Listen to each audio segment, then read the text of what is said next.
Good afternoon, everyone, and welcome to today's webinar.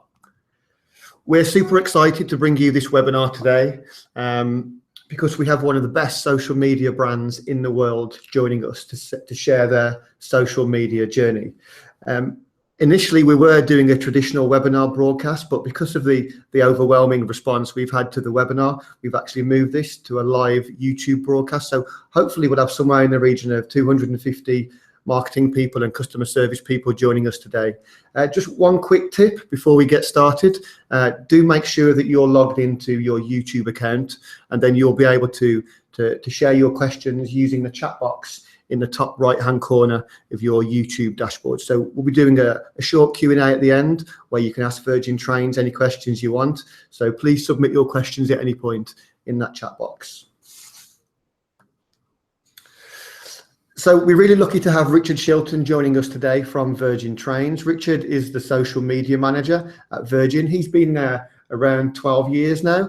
And in fact, he was the one that created the initial business case for social media at Virgin. So he took that to the stakeholders and to the directors to get their buy-in. And fast forward 12 years, and social media is now a key channel for Virgin Trains. So it's used to join up their marketing, their PR, their customer service teams, and just to project that bold, unique brand that we're all familiar with Virgin Trains, and to create those memorable customer service moments. Now, I wouldn't really be doing my job as marketing manager at Social Sign-In if I didn't include a couple of slides about us before we get started. So for those of you not as familiar with us, Social Sign-In was created around 4.5 years ago now. The chap you can see on your screen is our founder and Chief Technology Officer, Ben Nimmo.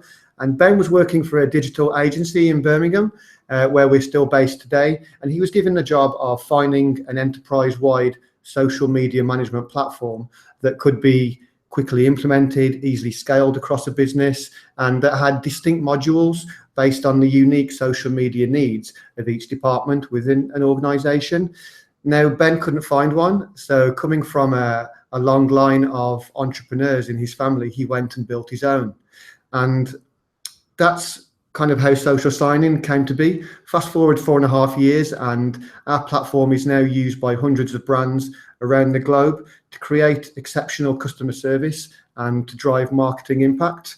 So you can see Ben's social media details on the screen there, so do give him a follow on Twitter or LinkedIn. He's always got lots of interesting views to share. And just to give you a flavour for some of the brands that we work with, as you can see, there's lots of leisure, hospitality, automotive. We have the online retailer of the year, Iceland. We have hundreds of different local authority, education, central government, emergency services, utilities companies, and of course, Virgin Trains. Now, one of the things I love about my job is the fact that I get to see behind the scenes with all of these brands, to see how they're harnessing social media and transforming their business. And that's one of the reasons why I'm so excited to have Virgin Trains here today, because they really are one of the best in the business. And this is the platform that all of these brands use. So as you can see, we have our customer service module, and this is where you create those memorable customer service moments, where you drive down your response times, where you create that single customer view using things like CRM integration. We also have our marketing module, and that's where you create and publish that rich content and then use a suite of analytics to understand what's working. We also have our public relations or our media monitoring module, and that's where you can manage your brand online. You can listen to all of that social chatter around your brand, and you can take that social data and use it to become the voice of the customer for your business and to make those wide business decisions. And of course, all of that is manageable using our mobile app. So you really can stay closer than ever to your prospects, your customers, and your internal team. So the final slide on us before we get started is, we do try and practice what we preach on customer service. So we offer real-time UK support via live chat. I know that's a really big feature for the guys at Virgin Trains and many of our other brands. So there's no more logging a ticket, waiting 2 or 3 days for a response. We try and keep you moving on your social media activity. We've also managed to drive down our own response times to around 1 minute now. So we try and keep the guys at Virgin Trains on their toes. And I know it's this partnership model where we work with brands to kind of develop our platform and our service offering. We get people like Virgin involved with testing schedules. And I think this helps to shape the evolution of our platform and make sure that it stays aligned to your needs and also the needs of your customers. So I'm super excited to hand you over to Richard now. Richard's going to talk for 30 or 40 minutes or so about the whole social media journey at Virgin Trains. Then we'll have a quick 15-minute Q&A at the end.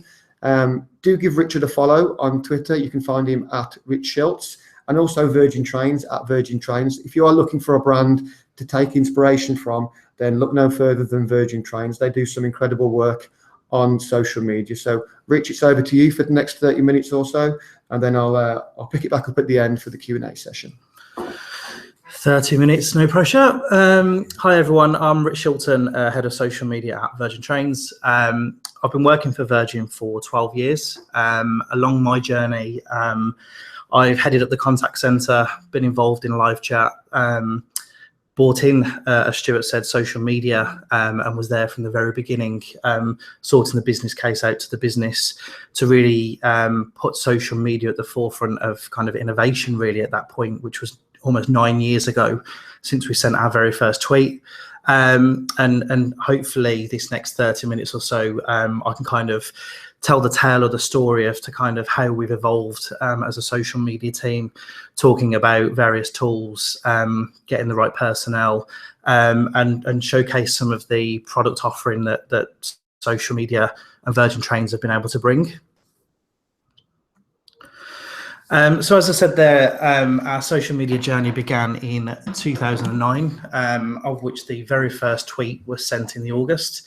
It came at a time where we had our contact center, which was established. There was discussion around live chat. You know, is that the next customer communication channel that we bring in? Is it social media? You know, what was social media at that point, which 9, 10, 12 years ago was in its kind of infancy?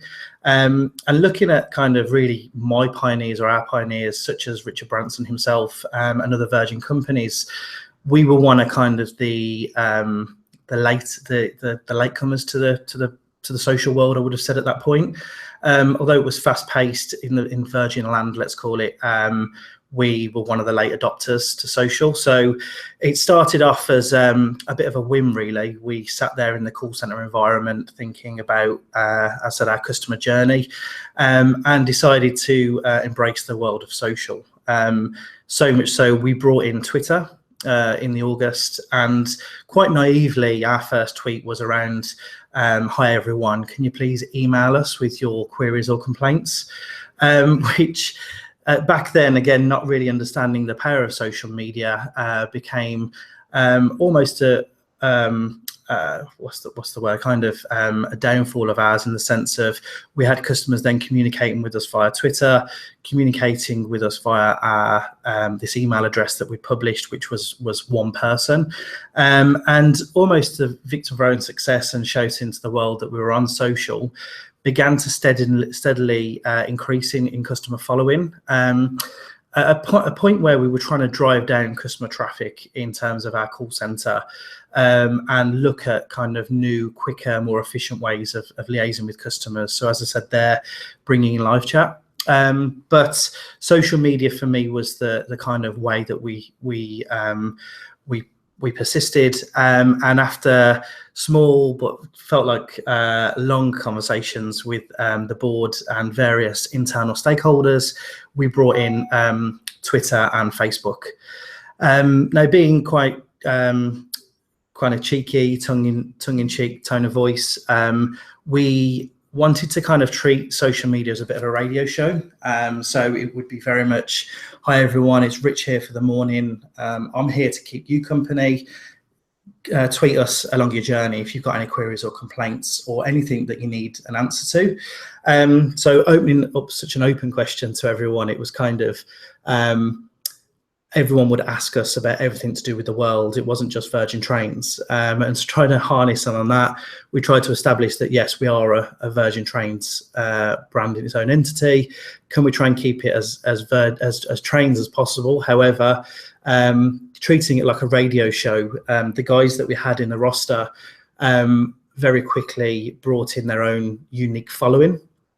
And so as a result of that, people couldn't wait for the next person to be on. They were kind of tuning in at various times just to ask us again anything about everything, just to kind of allow their personalities to shine through on the platform. And if, you know, myself, if I was on there and I was passionate about films, people would tune in at a certain time knowing I was on to talk about films. Didn't necessarily have to be about Virgin Trains. However, a few follow and retweet competitions, a few kind of educational pieces about why we're there, our follower growth kind of completely taking our expectations by storm, really. We became inundated, let's call it, with not only customer queries, complaints, but it was kind of the contact center, it was live chat, it was social media, and we had no real, it was just another channel really for customers to contact us on. So what we decided to do is, at this point, we were kind of a 9 till 5 outfit. We brought in opening hours of 8 till 6 o'clock, which allowed us to have more of a following, be there at more times when customers were there. And naturally, slowly but surely, over the kind of course of 6 months to a year, we became social media in our own right for customer service. And thankfully, over kind of a 5-6 year journey, we found that there was a decrease in customer queries via our call center.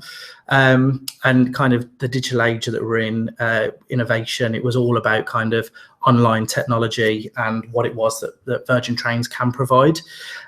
So as a result of that initial journey, we integrated, with it being a customer communication channel, we integrated that into our customer relations team. So the vision to begin with was very, we would be on social, irrespective of how a customer communicates with us. It would be, you'd have people live tweeting, you'd have people on Facebook, you'd have people in the call center, and irrespective of how that customer communication came in, it was our job to answer it in real time, really. But almost to kind of victim our own success, as I said earlier, in regards to follower growth, competitions that we started to run. The couple of guys that were on social at the time, gaining their own following, it became too big, if you like, for anything such as to stay within a call center remit. And so we opened it up to the wider customer relations team, and became our own social media team in our own right. However, it was all based on the resource that we had initially within the department. So at this stage, we still didn't have kind of our own dedicated resource to social media. We were looking at, as I said, driving down customer communication on other channels and trying to bring it into social, and trying to make the most out of our resource, really. So kind of the big dream for us was that we wanted to really take social media and that kind of sphere by storm, and look at what our product offering was as a result of customers contacting us, listening to what our customers were. And almost 3 years ago, it was that long. It took kind of 6 years to get in the business a social media dedicated team. And as of 3 years ago, in 2014, became our own social media team in our own right. So kind of 6 years of saying to the business, we need our own dedicated team that are completely different to call center, different to live chat, different to white mail, writing letters, answering emails. As I said, we needed our own dedicated social media team who really understood social media, understood what tweeting was all about, Facebook, Snapchat, WhatsApp, all that type of those type of platforms, and finally got people kind of in that really believed in social media and wanted to be part of that journey with us. So along that journey, we brought in, we extended our open hours actually to 7 till 10, which very quickly became 24/7. So within the first 4 months of us becoming our own social media team, in December 2014, we were the first train operator to go 24/7 with our product offering. And that was across both Twitter and Facebook. So regardless of when customers wanted to contact us, we were all there online, ready to be available.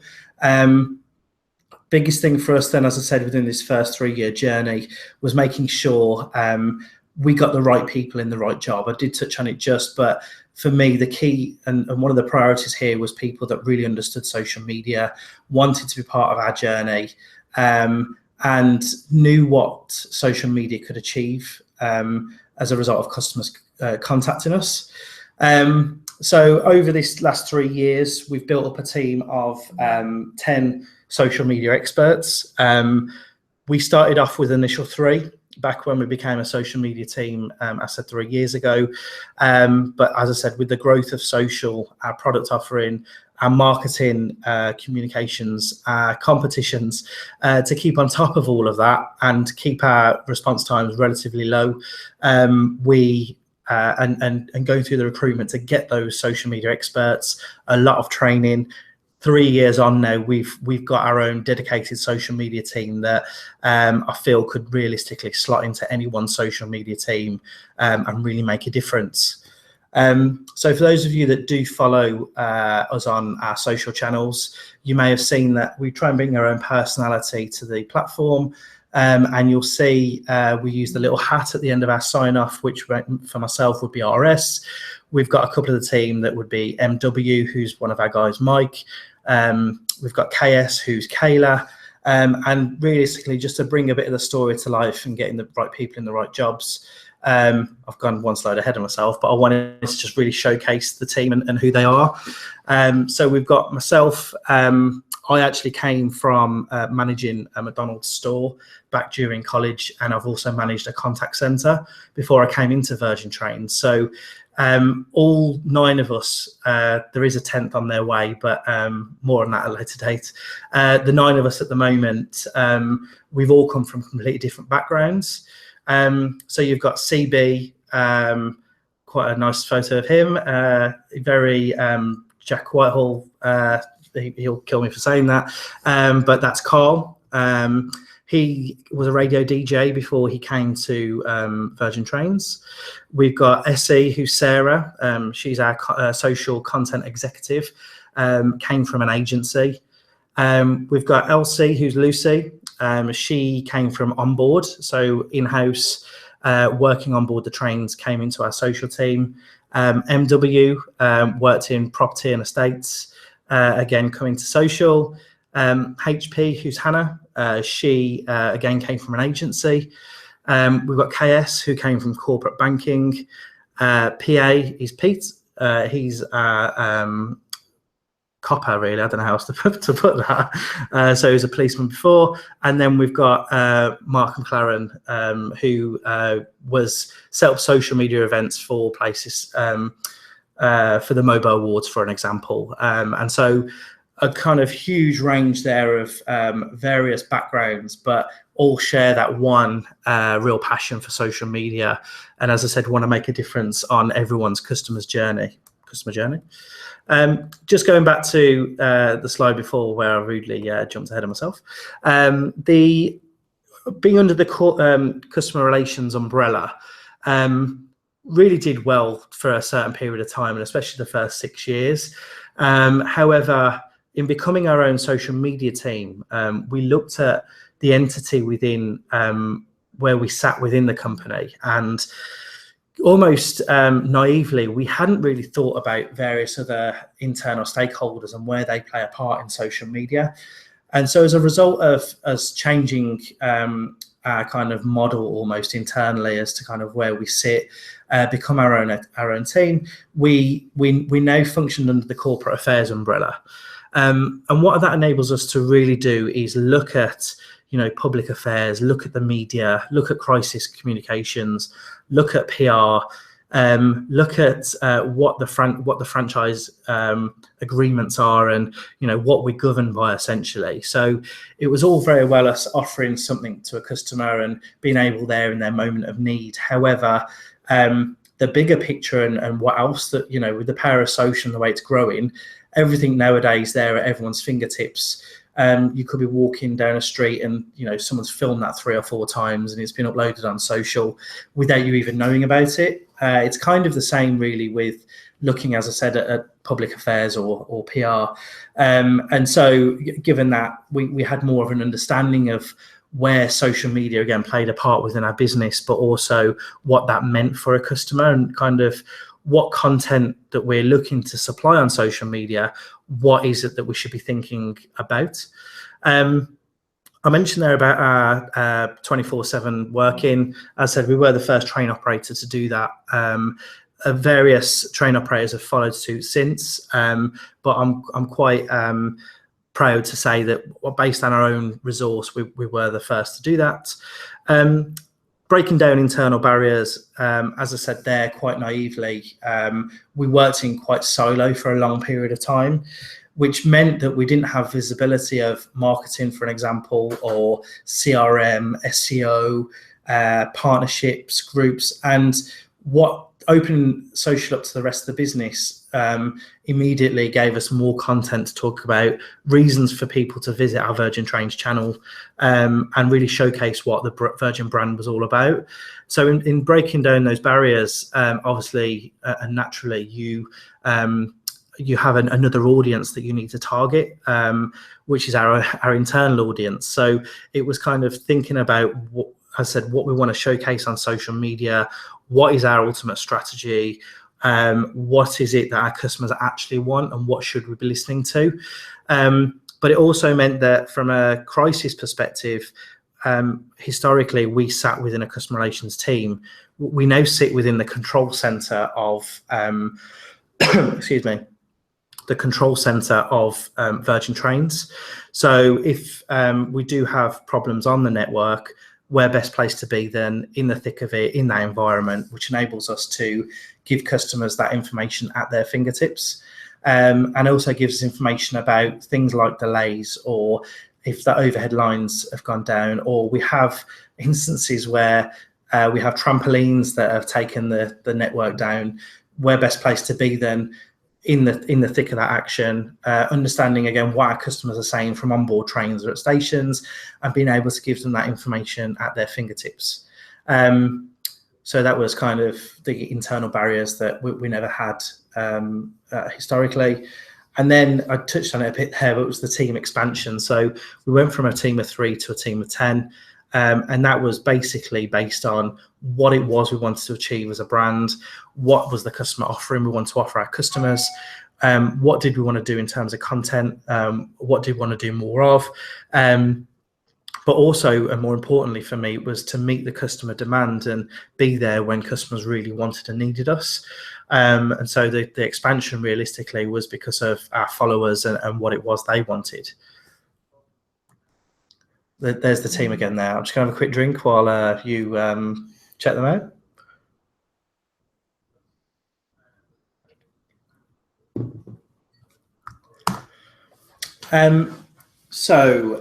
Content for Virgin Trains then. This slide, basically just showcases some of the humour that we can have and some of the surprise and delight elements of social and ways in which we use social for good. The top left-hand picture, that's our Jack Whitehall lookalike CB. Again, don't kill me, Carl. So we had an instance where we had a particular customer who liked a particular blend of coffee on board our services. And as a result of kind of contacting us a couple of times, we were able to almost surprise and delight this customer with his own unique, the unique blend that he likes so much from our shop, which is the aroma blend with Cafe Nero.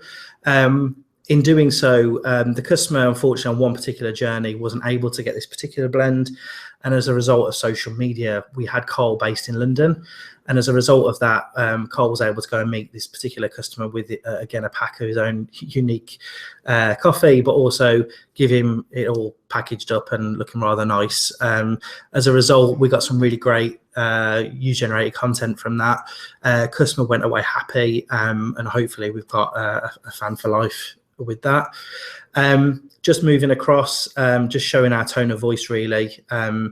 We've got Lovren and Balotelli. Balotelli, when he used to play for Liverpool, a customer tweeted in to say they had their feet on the seats.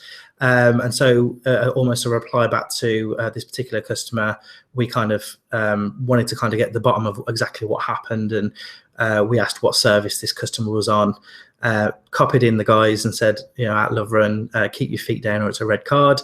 Also safe Balotelli. Essentially, that's his tone of voice, that's his humour. And being Virgin, we could have a play around with that, and we come off really well. Just for some stats there, that particular piece or tweet alone, although it's got some stats on there, was seen by 10.1 million people. So that's eyeballs that were particularly looking at that piece of content. Now, that's not necessarily content. It was a reply in which we as I said, pride our personality on.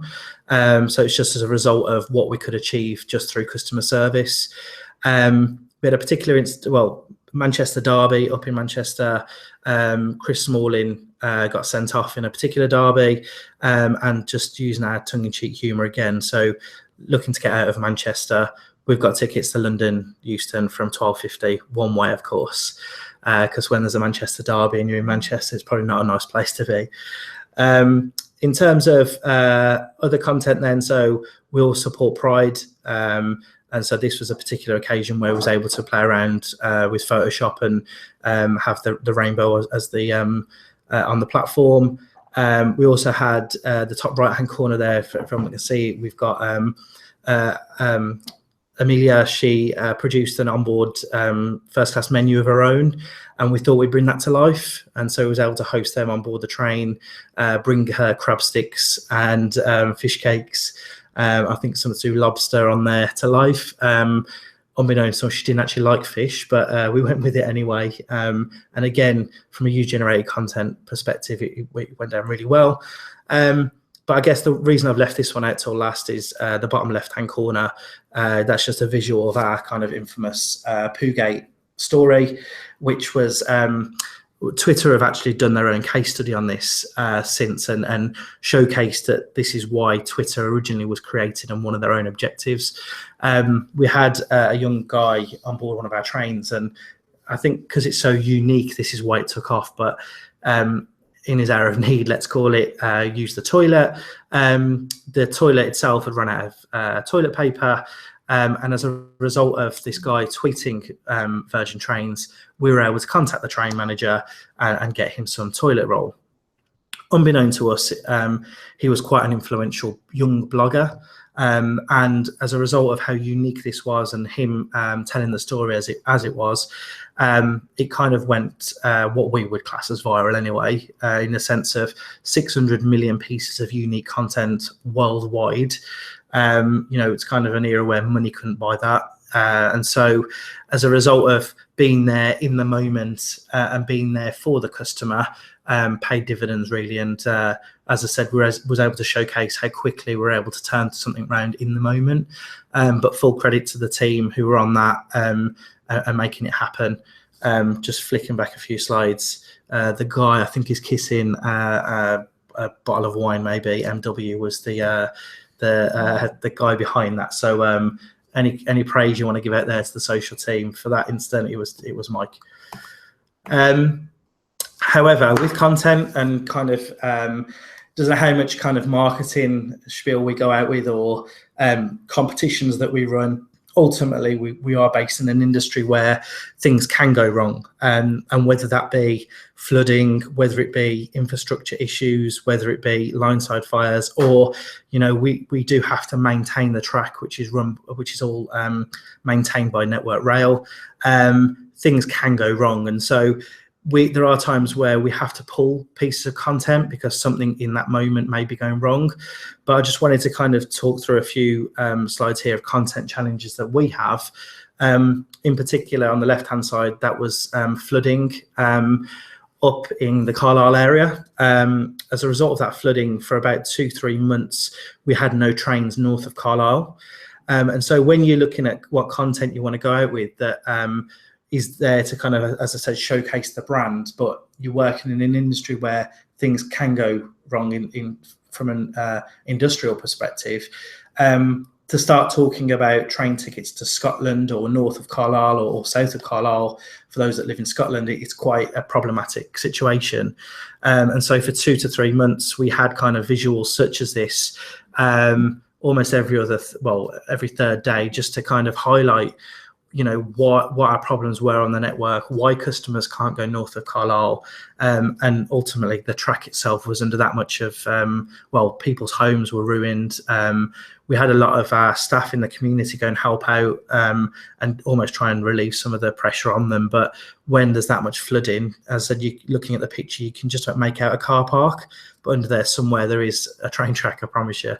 That's the difficulty for us in terms of educating customers that when things can go wrong and it's out of our control, a visual representation is fantastic for us. But if we don't have that and you're trying to talk to somebody that's based in London why they can't get to Glasgow because of problems in Carlisle, for an example, it's quite difficult in 140 characters at times. However, you know, that's some of the content challenges we have.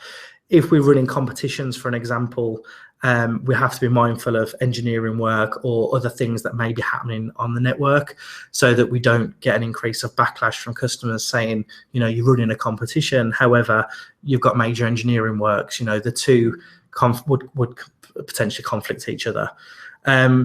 We always work with our partners on the railway, Network Rail, to kind of educate customers again, hopefully kind of 12 to 24 weeks in advance, when we're looking at our engineering works, and also what that means to customers. So what it means to customers in the moment, but also what it means to their journey long term, so that they can make better decisions of how they're going to get from A to B on their journey.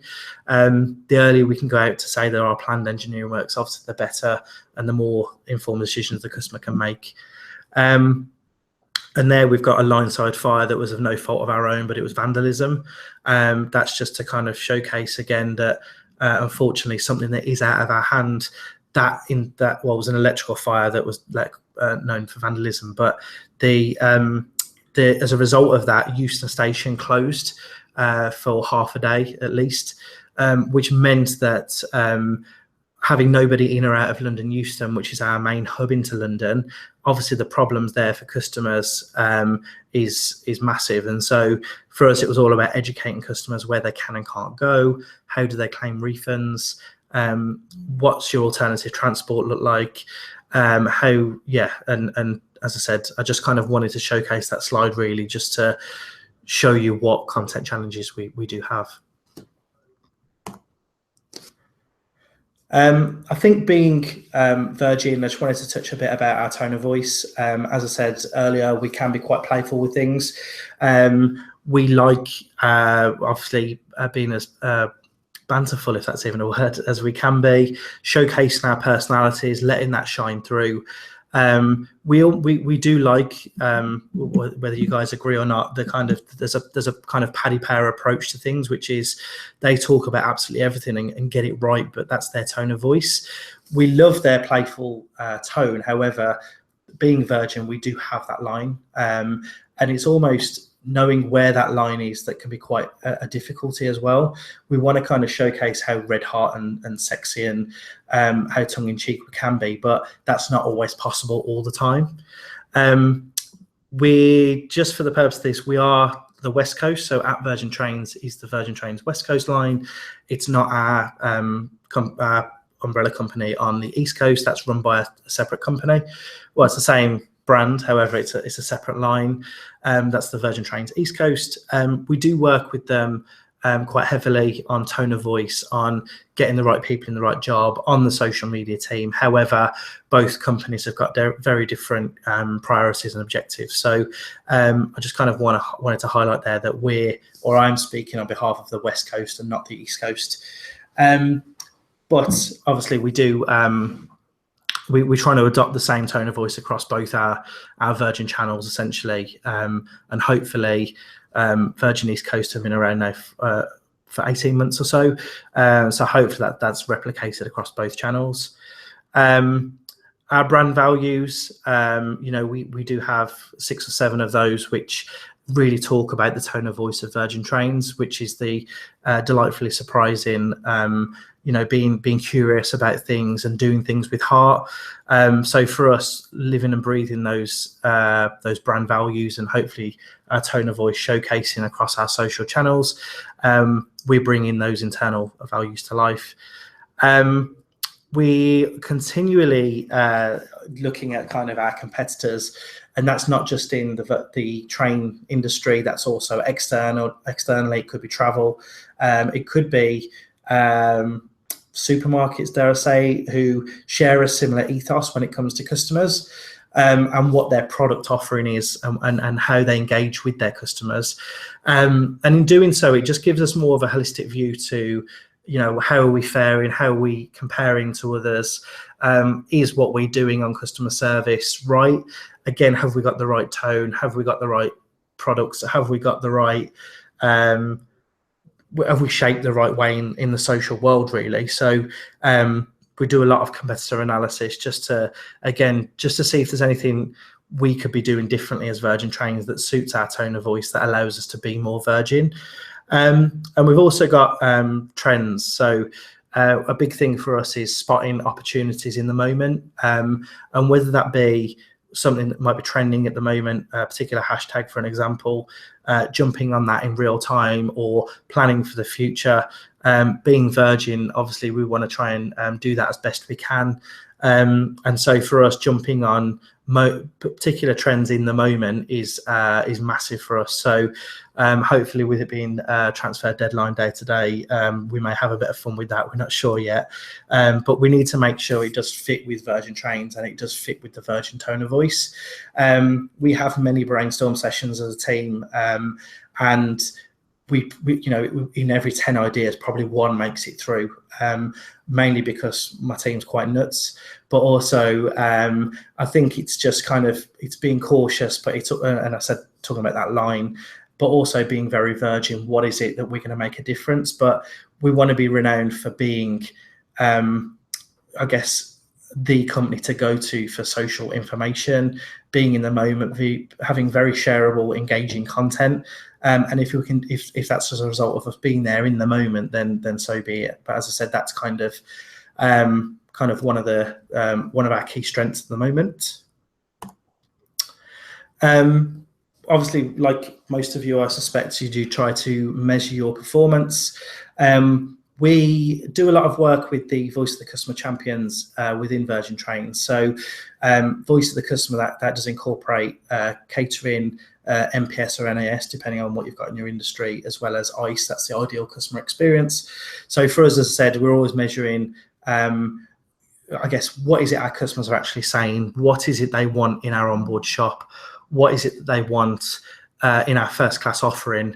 And obviously, where we can, we use that the power of the voice of the customer to put that on board our services. And then in turn, almost gold for us for social, we can shout about our product offering on social media and push that content out. MPS and NAS, we're always looking at what our customers are actually saying, and as a result of social, trying to find new ways in which we can drive those scores higher.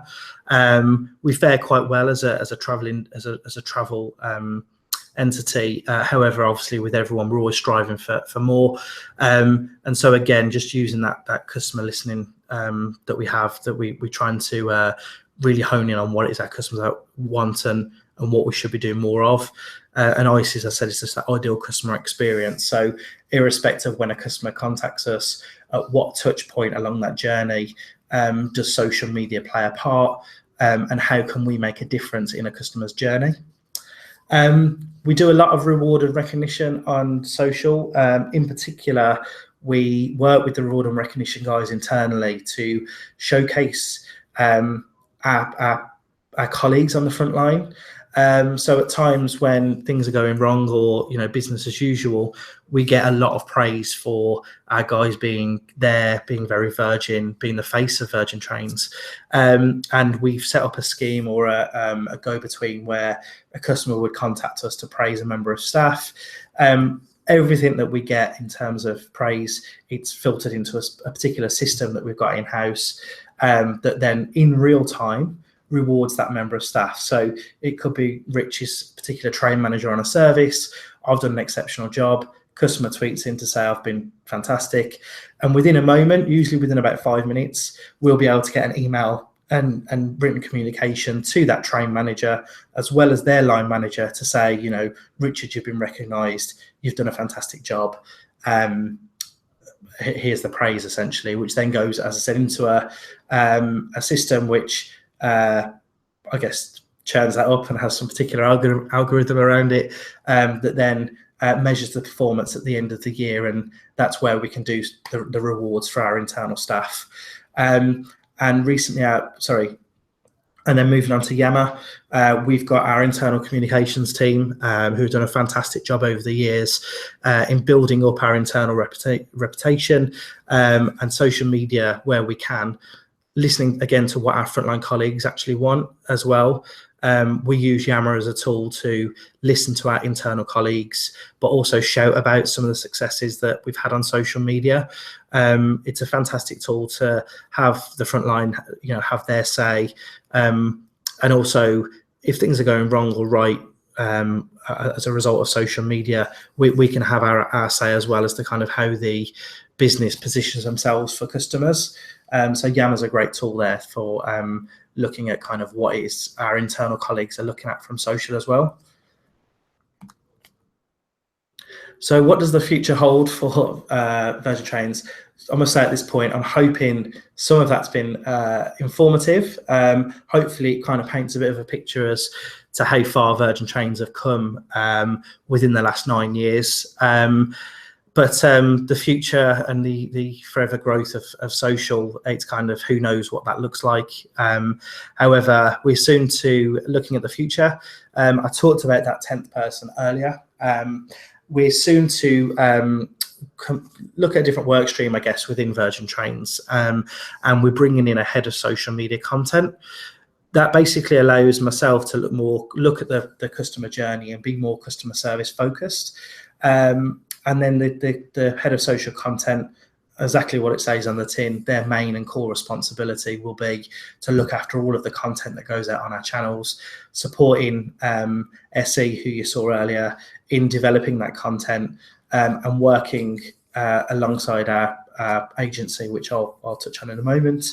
Other platforms, we've just brought in Instagram. It's been a long time coming. However, we had a campaign recently called Free Me or My Free Me Dream that we launched Instagram. It was quite a soft launch, but quite quickly we've established quite a following.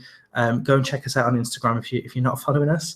But it's taken us 9 years to get Twitter, Facebook. We dabble in YouTube and now Instagram.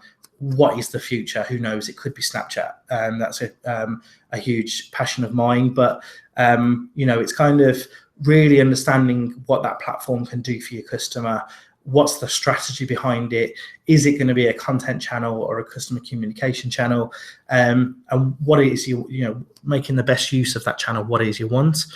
I did mention agency just. We've recently integrated with our PR team. And so 2 departments working in silos. So we had PR and social media, basically replicating a lot of the same work, but showcasing each other in various pieces of content. We've gone from a kind of 2 agencies to just the one. And what that's enabled us to do is have more of, a holistic view of what that could look like for customers and what content we should be producing and doing more of. I'm not saying that would work for every single brand or industry. It's just something we've got on the agenda at the moment, and working alongside our PR guys makes sense from a resource and also a budget perspective. Yeah, we've recently brought in a new agency as of 4 months ago, who are proving we're doing some great work with them, very successful, and long may that continue. I know I talked about earlier about getting the right people in the right job. We're forever looking at what new tools are out there. We've tried, I'd say hundreds, that would be a lie. We've tried tens over the years. And whether that be a customer listening tool, whether it be a social listening tool, whether it be your community management, we've trialed 4 or 5 different well-known brands that are out there. And we've had some successes. We've had a lot of downfalls with it. Essentially, for me, it's kind of what fits with our IT infrastructure, what can give us the best product offering, how quickly can our guys in the community respond back to customers, what information do we have at our fingertips. And I've put on here, it's not a plug for social signing, I've been honest with that. However, in the moment, right now, social signing ticks off all of our boxes. And working alongside the guys over the last 10 months now, 9 to 10 months, it just showcases that the account management has been fantastic. We've been involved in things like this today, webinars, and being able to showcase our own brand, as well as spend a lot more time with industry leaders in social. But just getting to know these guys has been a fantastic journey. I said with our agency, just long may that continue. And as social signing evolves, I think that we're part of that journey as well. And I think that's where we really lacked that in the past, and so we feel like we're along this journey with them as well, really. So yes, I guess I'll take this opportunity to thank Stuart, who I'm sure he'll have something to say in a moment, but also the guys at Social Signing. Full credit when something, it's very rare that if anything does go wrong, we usually find it's our own internal IT infrastructure that's at fault. But if something does go wrong, particularly with the platform, within moments they're on live chat, we've sorted out the issue, and it's been put right in the moment. So as I said, for us at the moment, social signing is the tool of our choice, and I said long may that continue, really. So I'll probably hand you back over to Stuart at this point and have a drink of water. Yeah, I'd like to thank everyone for listening. I may have sounded a bit nervous. This is the first time I've done anything like this. I've done a lot of public speaking, but talking to nobody and looking at a microphone for half an hour or so, it's quite a weird, surreal experience. But yeah, hopefully you've all found that useful. Hopefully there's some insight there that you guys can take away and understand Virgin Trains. But yeah, feel free to follow me, the Virgin Trains team. And yeah, hopefully I can answer any questions you guys may have. Thank you, Rich. That was wonderful. I'll buy you a pint later for the plug. Thank you. Thank you. Yeah, hopefully there's lots of useful insights in there from the Virgin Trains social media story over the last 12 or so years. If you do have any questions to Rich, then just drop them in the chat box now. I'll give him a few seconds to have a drink of water after his 30-minute stint, but I think you'll agree he did great. He's a bit of a natural, so we'll try and get him in again. So yeah, do drop any questions into the chat box in the top right-hand corner of your screen. Just a couple that we've had tweeted in actually during the webinar that I'm just going to kind of ask Rich now while we wait for a few more to be sent through. You mentioned following people like Paddy Power. So, I mean, what other brands do you think do a good job on social, and kind of what do you like about them? So I didn't really want to name many brands earlier. I was trying to be a bit PC with that. However, I think Sainsbury's are fantastic. They do a really good job at their customer care when things go wrong, when they've had a delivery that's incorrect or anything like that, putting things right in the moment. I think Sainsbury's are fantastic. I think they have the luxury as well of showcasing offers, sales, and particular products that they can offer.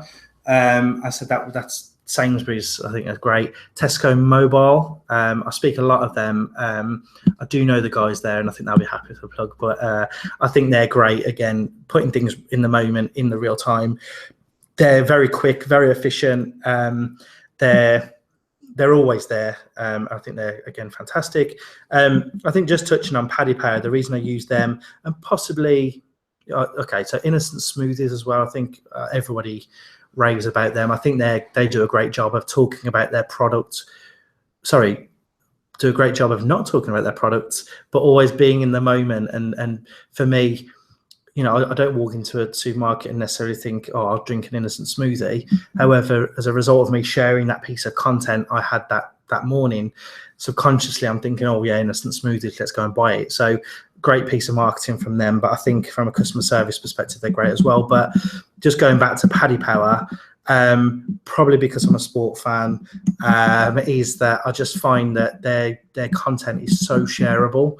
It ticks a lot of boxes. I think they do go over the line occasionally, but I think that's their tone of voice, and they have the right to do that in the betting world. I guess they were the first to disrupt it, and I think they've done a fantastic job as well. So if I had to say from a customer service, it would definitely be my Sainsbury's, Tesco Mobile, and from a marketing perspective, Paddy Power and Innocent Smoothies.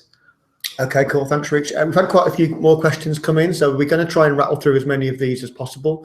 So starting with Richard Hayward, when dealing with negative comments, how quickly do you try and take the discussion away from Twitter, maybe into a direct mail or email? I guess it depends on, is it derogatory, or is it something of a serious nature that may involve online staff or customers?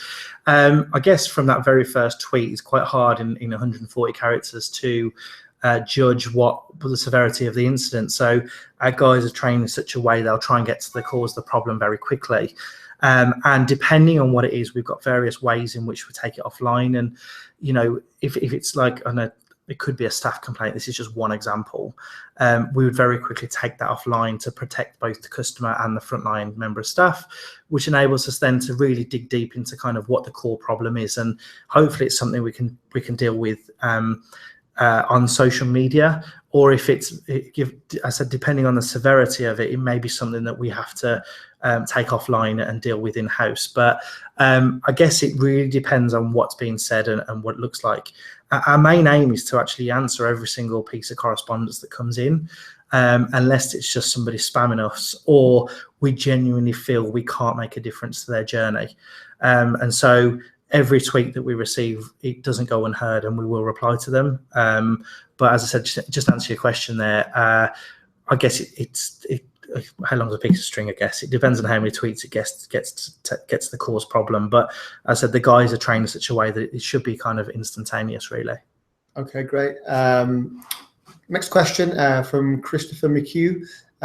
Could you talk around the different social tools, methods you've used to measure customer opinion and their needs and wants? So I guess there's, I don't really want to name brands as such, because I think it would be unfair. I think that's mainly because we have trialed, as I said in the presentation, kind of 5 to 10 different platforms.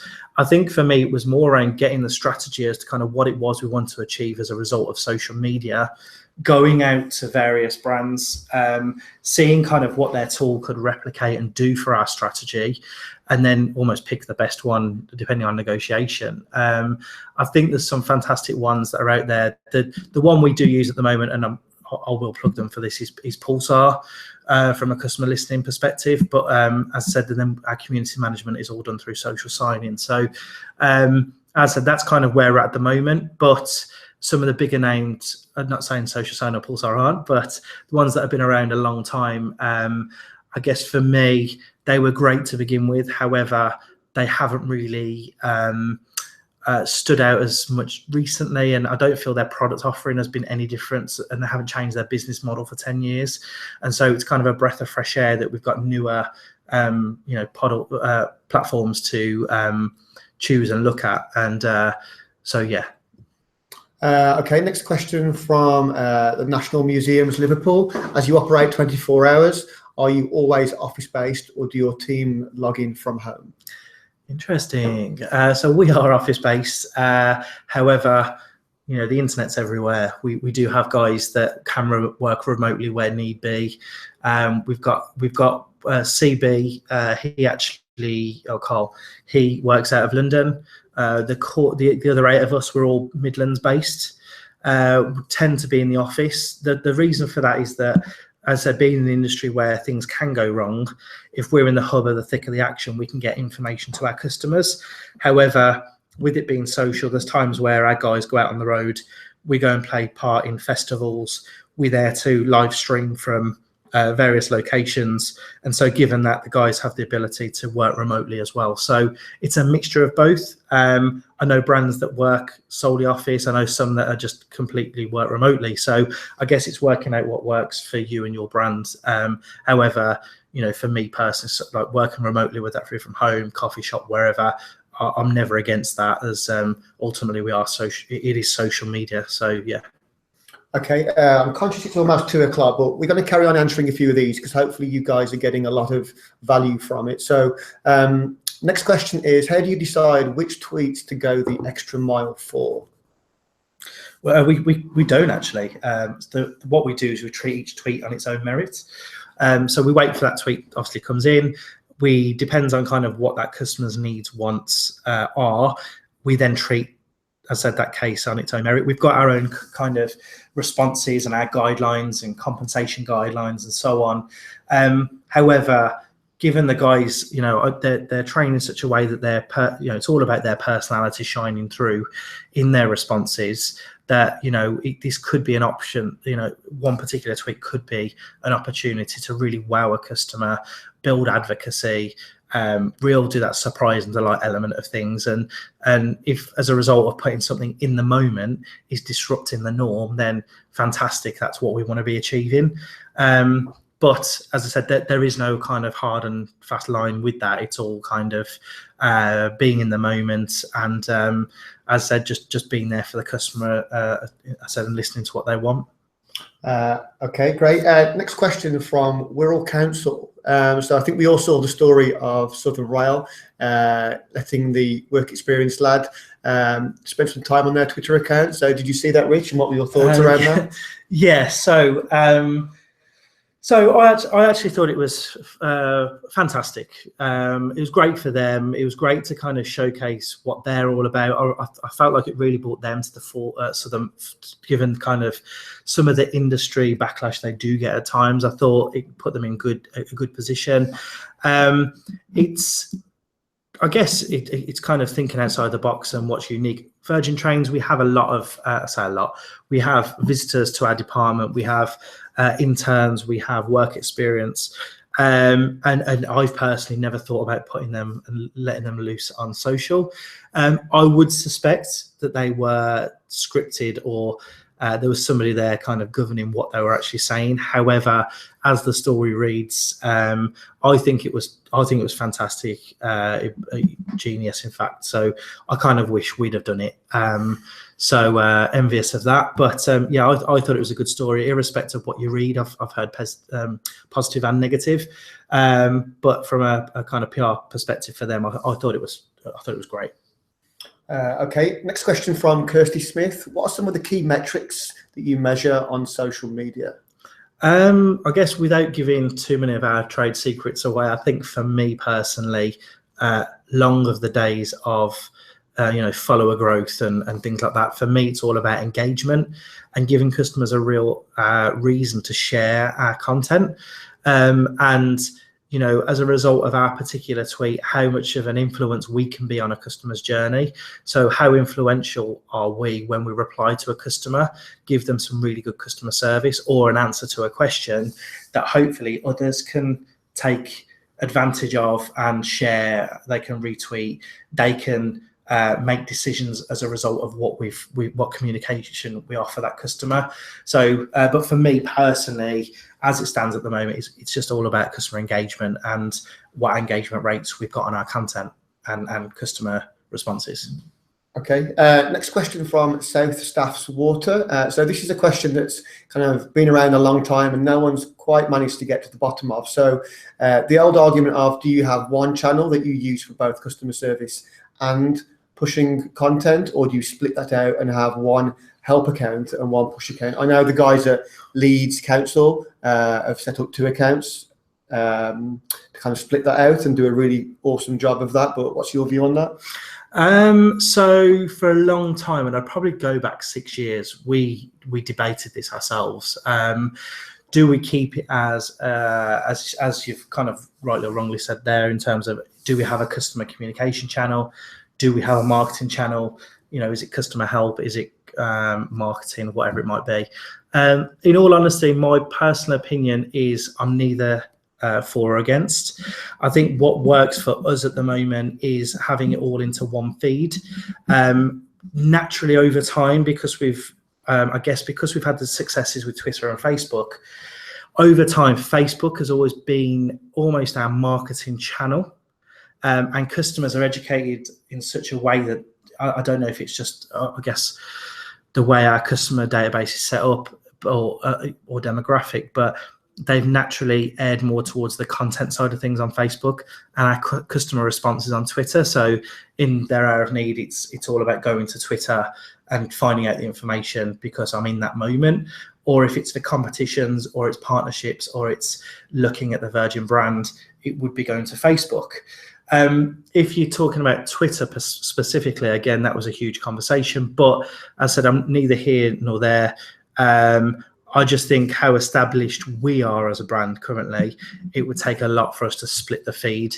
And actually, just given our database, I think that irrespective of whether we opened one as marketing, one as customer, our customers would try and tweet both in the hope that they'll be heard and they may get a quicker response from one channel or the other, and it may actually increase demand or open up another channel for customers to communicate with us, where we want to talk about how great Virgin Trains is and what our products can offer, but all they want to talk about is customer service. So it's a difficult one, I think, Baz. I think for our brand, where we're at the moment with the one feed, it fits us. But as I said earlier, with the power of social, you never know how far or what's right or wrong a lot of the time anymore. It's just working for what works with you and your brand. Okay, cool. Next question from Aidan Flood. With the various campaigns Virgin Trains run and the range of channels that you use, how much input does the social team have on the wider marketing and digital strategy? So I talked about earlier about the internal stakeholders that we've got. We liaise with them. I'd probably say a good, if I had to put it into hours, 2 hours a day. So you're probably looking at kind of half our week really split across 5 days or 7 days almost, just trying to kind of make sure what content we as a customer service team have got going out, what our partnerships guys are talking about, what it could be, what are our group travel team, what's the next ticket that we need to shout about, but making sure that we've kind of got about 10 to 12 internal stakeholders that we liaise with daily. And if we're not on the phone, we're in an email chain, or we're on Yammer, or we're just contacting each other to see kind of what else we could do on social to showcase what it is they have to offer. But in terms of the wider, so the bigger campaigns from the offset, as soon as an agency or Virgin Trains have got the initial idea as to kind of what it is we want to achieve, and it could be what's our above the line campaign. Social media is an integral part of that. So we sit down in that initial meeting and talk about what social media could look like. And from there, obviously, it's the conversations around budgets and paid spend and advertising. What does all that look like? Will social have the same look and feel as the campaign, and so on? And for me, as I said, being there and having the voice to talk about social media, it's as I said, we're an integral part of that. So we're always included. And we always have our say, essentially. So I'm not saying that's always been straightforward. It's probably taken until we became a social team 3 years ago. And out of the 12 that I've worked here, 9 years to kind of work in silo and almost be the, not really understand what's happening from a potentially a marketing perspective was always frustrating. But now, having our own voice and being a social team, we have a place at the table, and yeah, we do some fantastic stuff. So yeah. Okay, so I think the final question, and quite a nice one for us to end on. Obviously, Rich has shared a lot of his time with us today and some real insights into their journey. But Rich, personally, what's your favourite social media channel and why? So actually, rightly or wrongly, mine's probably LinkedIn. I guess that's from a professional capacity. I guess I'm not corporate at all. However, for me personally, I'm intrigued as to kind of what other brands are doing, what people are trying to achieve, what questions they have. And so selfishly, when I'm looking as Richard Shilton and not Virgin Trains, it would be LinkedIn. And that's not just for jobs, guys. It's for, hard content, talking with social experts about social media. And for me personally, I can talk about social media all day long. So that's a perfect opportunity for me to do that. From a business corporate perspective, it's quite a difficult one, but because I was there from the very beginning, again, selfishly, I'd probably say Twitter, because from that very first tweet to where we are now, I'm proud of kind of what we've achieved as a department, and hopefully, as I said, we can continue to do great things, and hopefully you guys will tune into that. So yeah, selfishly, personally, LinkedIn, and from a Virgin Trains perspective, it would be Twitter. Okay, brilliant. Thank you, Rich. I just want to thank Richard for his time today, and thank you all for joining us. Just to finish off now, is some more webinars that we've got coming up. So we've just launched our latest feature, Triggers. Now, triggers are essentially multiple versions of yourself. So you can use triggers to automate certain aspects within our platform. So you can streamline those workflows.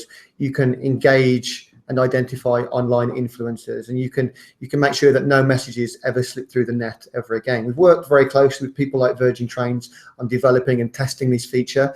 We're running a couple of webinars. The next one is on the 12th of September, so look out for an email on that in your email inbox soon. If you've got any questions on what you've heard today or on our platform, then drop us a line at Hello Social Sign-In, or find us at socialsignin.net. Also, make sure you give us a follow on Twitter. We've got lots of kind of guest blogs and content and videos from brands like Virgin Trains that we share on there. I think that's all that's left for us to say today, but thanks for joining us. Look out for our next series of webinars coming up soon, and have a great rest of the day.